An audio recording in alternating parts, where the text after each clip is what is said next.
So I thought I would talk about the different kinds of art journals I use and that you could use too, just so if you're not aware and if you're new to art journaling, that you do have options. And it doesn't require, spending money on buying something. Sometimes it's something you could use something as an art journal that you already have at home. So what I mean by that will be the first example of an art journal. So one of the things that I use as an art journal is when you use books that you already have, books that you're not using, right? They're past their prime. You don't use them anymore. Specifically, if it's an old book, if you have even gone to a thrift store, or a garage sale. Sometimes people are selling old books or old school books, textbooks, that kind of thing. Those are great to buy. So this was one that I actually had already on hand in my home, so it didn't cost me anything to use this as an art journal. So it's just an old atlas book that I decided to turn into an art journal. So as you can see, I just used the pages that were already in the book. Just show you here. See, these are the pages that are already in the book. And all I did was do some collage on the pages just to reinforce the pages because of the type of painting I was going to be doing on here. You don't have to do this, but because, again, like I said, because of the type of painting I was going to be doing or the kind of art I was going to be doing in this particular art journal, I had to reinforce the pages from what was originally here, because these pages are your typical book pages, and which means they're kind of thin. And I knew I was going to be using a lot of heavy acrylic paint, so I had to just get some other book pages from another book and glue them on. I used Mod Podge, I think I did, and just collage them on, as you can see here from the back. Actually, let me just move this over so it gets in the camera. Right here, see, so this is where I collaged, and the pages went beyond, even here, where it went beyond the original size of the page. And I like that. I don't mind pages sticking out, like collage paper sticking out. I like that whole grungy look. So, but by collaging the pages, I was able to make the book thicker, the pages, so that they could handle a lot of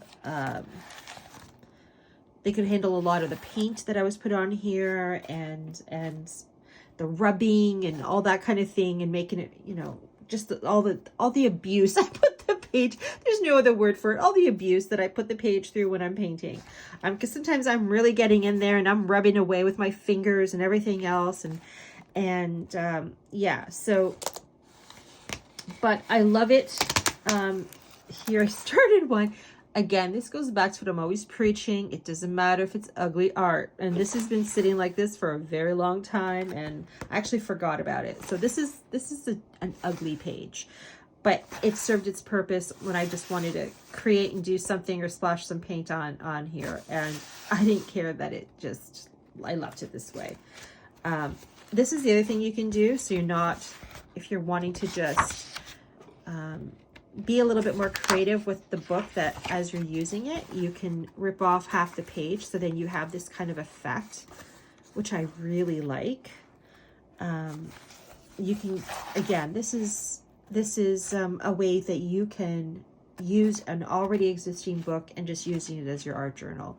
You can do collage on it, meaning you can get really nice papers that you have, that you've just, splashed some paint on or done some mark making on. Here's one here that I just used. Every time I had excess paint on a paintbrush, I just rubbed it on a separate page, so that later on will get ripped up and into strips and stuff and used as collage as well.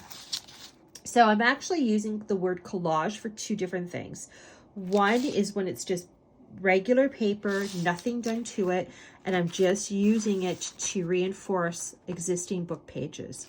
The other type of collage, when I'm saying that, the word collage, is when I'm using them like this, and I'm using it to add to a page. So it's not about reinforcing the page, it's about embellishing the page or decorating the page, or however way you want to use it or term it. But that's the other type of collage I'm talking about. So anyway, this is one of the examples that you can use for an art journal, is just using an existing book and doing whatever it is you want with it, and making that your art journal. So this is one for me. Another example of an art journal is when you buy a book, and I have this one here. When you buy a book, so it's similar to the one I just showed you, but in this case, the pages are blank. So I'm not working with a book where it, it has printing on it, of pictures and words and all that sort of thing. So this is literally just a blank, a book full of blank pages that I'm using as my art journal. And again, because the pages are what they are, and because of the type of art I knew I was going to do in it, I collaged the pages first before I did my art on it, just to reinforce the page so that I didn't start ripping the page from all the rubbing and stuff. And with these books, you're not limited to just the size of the page. Like I was showing you, you could rip a page and make the page smaller that's already in the book. By adding collage pages to it, you can extend the size. You can add other materials. I used cheesecloth that I coffee stained here. And I think this was actually, when you buy frozen pizza, it comes with that wax paper or parchment paper that's, the shape of the pizza underneath, and you have to pull that away before you pop it in the oven. And believe me, I've popped it in the oven with the paper still intact. But anyway, this is that paper. So I used it as a collage on here. And this just adds different textures and stuff. And I love the whole grungy textured look to it that it gave. Here's just some craft book from a paper bag that I've used, and I just put it all over. So that's on here as well. There's some pages peeking through here of when I collaged. This, I didn't draw a face on it. I was just working with color and stenciling and splattering paint on it to get these nice little flecks. But yeah, anyway, so like I said, it's just about using, this is when you buy a book that has blank pages, and how you can use an art journal in that way. I haven't looked through this art journal in a little while, actually. I really should go back into doing this one. These are from 2018. My art was a little different back then, and I worked with a lot of pencil and stuff. But anyway, so that is another example of an art journal that you can use. And then, of course, there's where you make one. There's a lot of wonderful videos that are for free on YouTube of so many art journal makers who share videos of how-to videos of how to make an art journal. So from scratch. So that is something you could do, or you can buy an art journal that's handmade from someone who's done it for you. And so basically this is one I've made, and it's my own personal art journal. So I made this using the covers made out of, this one was out of bristle board that I then reinforced with some collage and then painted right on it. And then I made or added a bunch of pages and put them together so that I can use it inside. And then I just, I have parchment paper and some basic sketch papers and watercolor papers, paper bags, line paper. So you basically just gathering a bunch of scrap papers and then sewing. Look at this. This was like, I really shouldn't do art today. But this was a map. a map page from a map book. But anyway, that's, I didn't do anything with that. And then I obviously closed the book before the paint was completely dry. And that's okay, because I still will use this, and I will probably, because the page has been compromised a little bit close to the seam, I will just do some collage on that to reinforce it. But anyway, so my point is that you can make one or buy one that's like this, similar to this, that you can use. Here's where I'm talking about adding to an existing page. So I had the page like this, and then I decided I wanted this to extend out. So I just sewed this on. Now it flaps out and makes this longer. And then I journaled on here after I added some chalkboard paint.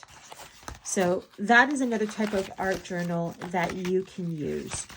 And they can be any size. So you could use small ones if the bigger, larger journals are too intimidating for you, especially if you're just starting out. You can, work with the smaller ones. Those are really great for those quick little, times when you just only have a few minutes, or you don't, not a few minutes, but if you want to not be so intimidated by working with a smaller surface space inside of a smaller art journal. I actually have one as an example. Right here. Here's my mini one. This is one I made. So it's small, it's cute, and you can just do little simple things in here of whatever you want. Even if all you do is just copy and paste some poems or quotes in it, it's up to you, right? So that's small, it's less intimidating. These are also great too, even if you don't find, a larger size journal intimidating, but you only have a few minutes. So having a variety of different sizes is also great too, because when I have more time, I can, use my larger ones, or if I only have a little bit of time, and I can use one of my little mini ones. So anyway, that is all pretty much. Here's another one here of just a book that I'm using, and I haven't done very much with it. But yeah, so this is just another existing book that I am now using as my art journal. So that's all I have to say, I guess. I just wanted to give an examples and let you know that you do have options when it comes to getting a journal for yourself, that you don't have to spend money on having one or acquiring one. You can just use one of the books that are in your home. We all have those books that are just sitting there on our shelves or in a box in our basement. And I have those too, where we're not really using them more. They've served their time and their purpose, but we haven't, for whatever reason, gotten rid of them yet. You can repurpose it and use it as your art journal. So I hope this video was helpful, and I hope it inspired you to start looking around at the books you have in your home in a different way, and repurposing them into something, something like this, something creative for yourself. Take care.